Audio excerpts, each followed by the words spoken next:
the National Assembly for more powers to freeze and seize stolen public funds and assets. President Muhammadu Buhari, in a letter to the House of Representatives, which the Speaker, Femi Gbadabiamila, read at a plenary on Wednesday, sought creation of a Proceeds of Crime Recovery and Management Agency. In the letter dated October 6, 2020, Buhari noted that the bill seeking to establish the agency was presented to the Federal Executive Council on September 16, 2020, and was subsequently approved for transmission to the National Assembly. According to the President, the objects of the proposed agency include the enforcement and administration of the previous provisions of the bill and the coordination of the recovery and management of the proceeds and instrumentalities of unlawful activity in Nigeria in collaboration with anti-corruption and other law enforcement agencies. A member of the House of Representatives, Nicholas Osai, has lamented the devastation caused by floods in communities in Delta State. According to Osai, over 150 households have been displaced, while about 90% of the Ndokwa East local government area of the state has been submerged by the floods. Osai, who represents Ndokwa Ukwani Federal Constituency in Delta State, on Wednesday said the communities are often prone to serious environmental disaster as a result of constant coastal flooding and erosion from the River Niger. Some of the communities affected are Ushie, Ibedeni, Asagba, Uchi, Okbai, Abo, Asabase, Ashaka, Utagba, Ogbe, Utagba, Uno, Ogume, Onitsha, Ukwani, amongst others. Osai therefore urged the House to direct the Ecological Fund Office to conduct an environmental survey with a view to addressing the excessive flooding in the affected communities. The Senate on Wednesday directed its committees on petroleum, downstream and gas resources to investigate the recent gas explosions that occurred at Sele Bus Stop, Iju Ishaga, in the Ifako-Ijaye local government area of Lagos State on 24th of September 2020. The two panels were asked to probe the remote and immediate causes of the explosions with a view to preventing reoccurrence and report to the Senate in 2 weeks. The Senate took the decision following a point of order moved by the senator representing Lagos West Senatorial District, Solomon Adeola, on the issue. It also directed the National Emergency Management Authority and the Federal Ministry of Humanitarian Affairs, Disaster Management and Social Development to immediately send relief materials to affected victims. The federal lawmakers urged the federal government to offset medical bills of hospitalized victims. The explosion caused serious body injuries to no fewer than 44 persons and destroyed 36 buildings, including a church, an event center, and a plank market. Protests against police brutality and extrajudicial killings continue on Wednesday with a new hashtag #EndSWAT. The protest follows the decision of the Inspector General of Police, Mohammed Adamu, to set up a new unit called the Special Weapons and Tactics SWAT team to replace the disbanded Special Anti-Robbery Unit, SARS. According to the protesters, the anxiety continues because the decision to immediately replace SARS operatives with SWAT is hasty and unplanned. At the Lekki toll gate in Lagos, some of the protesters were seen chanting songs of solidarity and demonstrating despite the early morning rain. Officials of Kirikiri Maximum Security Correctional Center on Wednesday failed to produce kidnapped kingpin Chukwu Dumeme Nwamadike, known as Evans, and his co-defendants before an Ikeja Special Offences Court to answer charges of kidnapping brought against them by the state. It was gathered the fear of possible attack by those who might want to take advantage of the #EndSARS protest made the officials of the correctional center to stay away from all courts in Lagos. Evans and co-defendants were initially scheduled to appear before Justice Oluwatoyin Taiwo on Tuesday in continuation of their trial. They are facing 2 separate charges of kidnapping and murder. Like Oliver Twist, Nigerian youths might be asking for more than just the reform of the police system.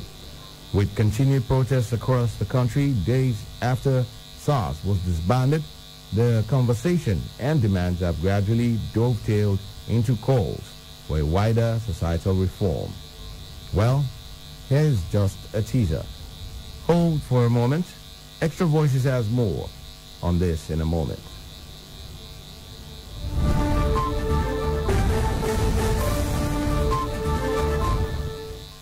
In the ever-revolving world of news, one story becomes extinct the moment another major story breaks. Market women don't know whether they pay anything. But with KUFM's Extra Voices, the story never dies. It just takes on a new life. Market neho. There's no water in the house. The toilet is not good. We don't have any fashion in APC. We bring you new angles and fresh perspectives to every story, no matter how old or remote. There are a lot of educated people that are involved in politics nowadays. We go a little beyond the surface to get you those extra details ignored in the rush for the news. Now bridge, now we take the air cars now. Some don't die for inside. We go beyond the lines to bring extra voices, not just for those making the stories, Thank you, Mr. Speaker. but for those affected by the stories. I've lost one bag of rice. Document. So it's a real disaster. With Extra Voices, we add new flavor to give fresh perspective and taste to an old story. Extra Voices airs every Wednesday and weekends on KUFM's major news bulletins.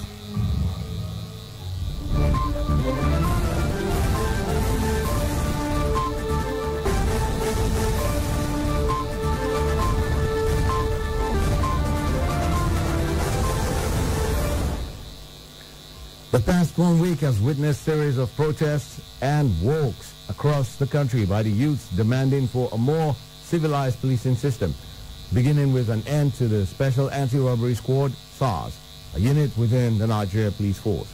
This followed a series of complaints of abuse, extortion, brutality, extrajudicial killings, and all forms of dehumanizing treatment over the years, which the authorities have failed to address. Though the protest has yielded its first major result, which is the scrapping of the units by the Inspector General of Police. Today's Extra Voices reports that the youths still want more from the authorities than merely scrapping the SAS. Voices of disenchantment about police brutality in Nigeria that continue to resonate on streets of many cities in Nigeria and beyond. In Lagos, Ibadan, Abuja, Jos, Enugu, Port Harcourt, Benin City, London, and other parts of the world, the voice chanted the same chorus. They want an end to the activities of SARS, a special unit of the Nigerian Police Force created in 1992 by the administration of General Ibrahim Babangida to deal with the problems of armed robbery and other violent crimes. We can't take it anymore. So it's a good thing that we're coming out to cry out with one voice, and we hope to achieve one goal, which is that the South will be reformed, because we're tired of them killing us. There are perhaps a few Nigerians who haven't encountered the SARS brutality or extortion. Many have stories of personal experience to share. I took my uncle's car to go and wash. So SARS, when they stopped me, brought me down, where's my license? I showed them who owns this car. I said my uncle. They asked for my phone and I gave them. They saw a picture of a meme of a white man. They said, what am I doing with the picture of this white man? That I must be doing for one night. I should get down. Those who don't have certainly have someone very close to them to share theirs. I lived in the north up to 8 years. I never lost a finger. I came back here only for somebody to waste my son. There was no war. There was no fight. There was no riot. Not that the boy was involved in any fracas. Not that he was stealing. Not that he was robbing. Just cold-bloodedly, they wasted this boy for me. Oh, God. I had a friend, Kule was asked by SARS to bring his phone. He said, okay, I'm not going to give you my phone. That was it. They arrested him. Kule paid himself with 200,000. That money didn't go to the government. Several attempts have been made in the past to reform the SARS and the Nigerian police in general to specifically deal with the complaint of human rights abuses. However, each attempt has left the force with little or no impact.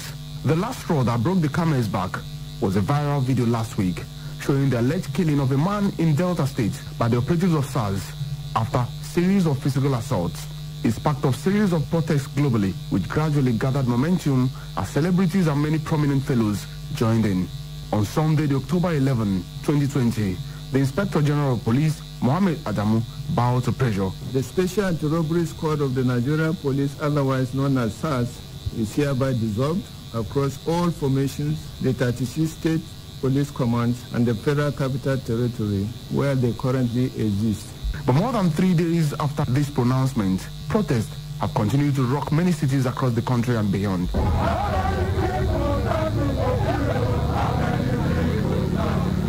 They said IGP's pronouncement was not backed by the law, throwing up fresh poses and new demands that may prolong the protest. The president should give an executive order. We have a constitution. The IGP cannot dissolve SARS.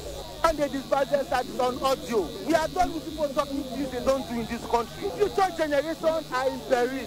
And we have people in government we are supposed to trust with our lives. They don't do nothing. Something has to be done, and it has to be done now. We do not want them to go to another unit and rebrand them. We want them to be disbanded and be taken to agricultural department. And we will continue to block the airport until they feel the pain that we feel. The dissolution, many said, should be holistic. That's what we have been operating within the advent of the law. The National Exam Constitution prescribes. Now, the first thing for me is to right now match the federal government's pronouncement with action. All detention facilities of SARS right now should be emptied, should be inspected, should be not open, because there are people that are rotting away there. There are corpses lying there. Others also believe that a total reform of the police is the only way out. The government will have to announce measures towards improving the conditions of service of policemen and women in the country. You cannot pay somebody 45,000 naira and give him a gun and expect him not to turn the gun against the people. From the time you are recruited, you become a commissioned officer, to the time you become a PPO, every step of the way is laced with corruption. I've covered the police. I have known instances where returns are made from checkpoints to the divisional police officers down to the commissioners of police. And I'm not making this as a mere allegation. I was a witness, but then nobody will admit that. If I was to be the president, the first thing I would do, I would get someone outside the police system to help the police, just like he has done with the customs. Get a lawyer, a human rights lawyer. All this while, the social media continue to provide the right energy, fueling the street walk, as the subject maintained a top trend on all platforms with hashtag #EndSARS attracting a global attention. From #EndSARS, the hashtag moved to SARS must end now, hashtag SARS must go now, hashtag end bad governance in Nigeria, and many other similar hashtags, extending the conversation beyond this subject. Don't let anyone tell you you don't have a voice. Yes. You all have a voice. Yes. And don't be scared to speak up. Yes. Because Nigerians will deserve good government. Yes. Apparently, the demand is going to include extensive reforms, social justice, end of corruption, and enthronement of good governance for a better society. Mr. President, he does well. He's the governor, does well. He's the president, well. For KUFM's Extra Voices, Chinedu Ekeja. Coming up in a moment on our entertainment news, Musical Copyright Society of Nigeria seeks to deepen partnership with the police.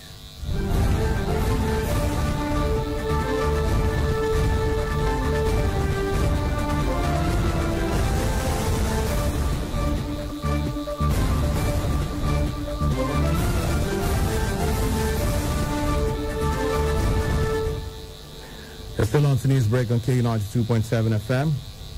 On entertainment, the Musical Copyright Society of Nigeria, MCSN, is seeking a sustained collaboration with the Nigeria Police Force to ensure compliance with copyright laws.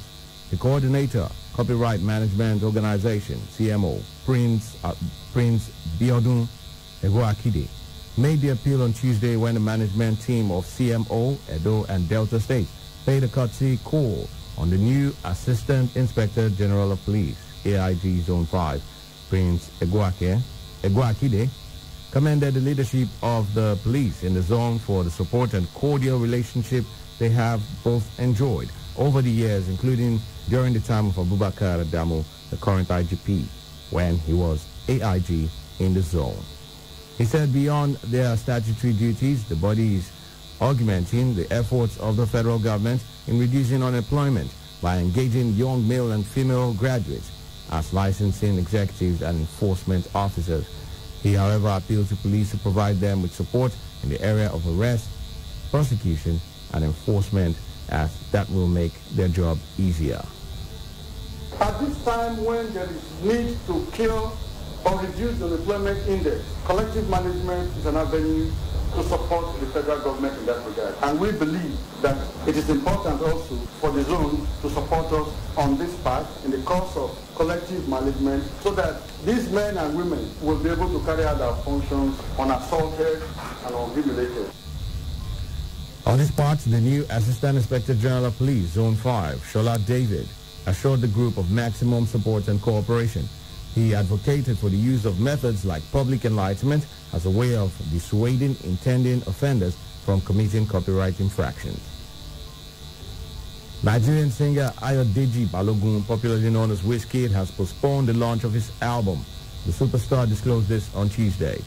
The album was due to drop on the 15th of October 2020, but due to the ongoing protests against police brutality in Nigeria, Wizkid decided to postpone the release date. The singer was also part of the protests in London, where fans said he claimed he calmed an increasingly unsettled crowd in front of the British Council. And that's the news, but before we go, a quick recap of the headlines.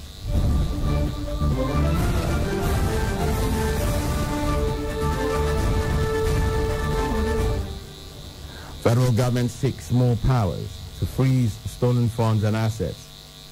House of Reps member laments the displacement of 150 Delta State households. Today's Extra Voices focuses on nationwide protests against police brutality. Do remember that the continued unity of Nigeria is a collective responsibility. Be sure to play your part. Do not forget, you can listen to us anywhere in the world by visiting our website at www.kufm.net or download our mobile app from the Google Play Store. We're also live on YouTube at KUFM Nigeria, and you can also listen to us on radiogarden.com. KUFM News Break was produced by Nasakai Wadai. I'm Benjamin Kaduri, saying thanks for listening. Good evening.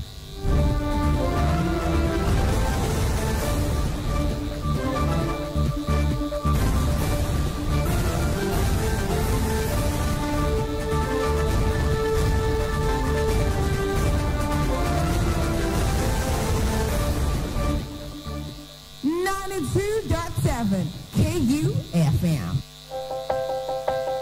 Wireless NG provides fast, reliable, and affordable unlimited broadband internet service to homes and businesses. We are situated at number 5 Ramaya Kennedy Street, off PZ Sackler Road, Benin City, and our marketing office is at 70 Lowy Complex, Airport Road, Benin City. Our services are currently available in Benin and Lagos. You can reach us on our mobile 707-367-30125 or 080-788-79960 or on our website www.wirelessng.com. Wireless NG, erasing internet boundaries.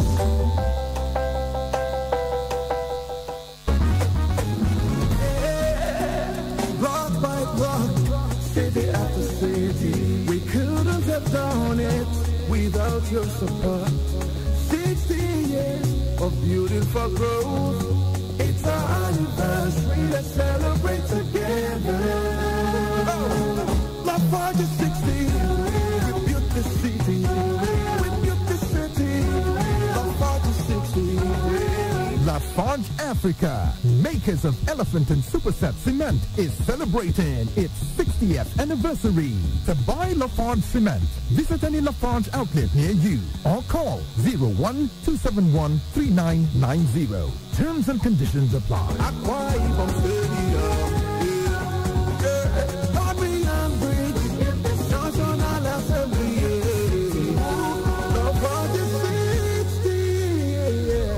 Lafarge, building for growth.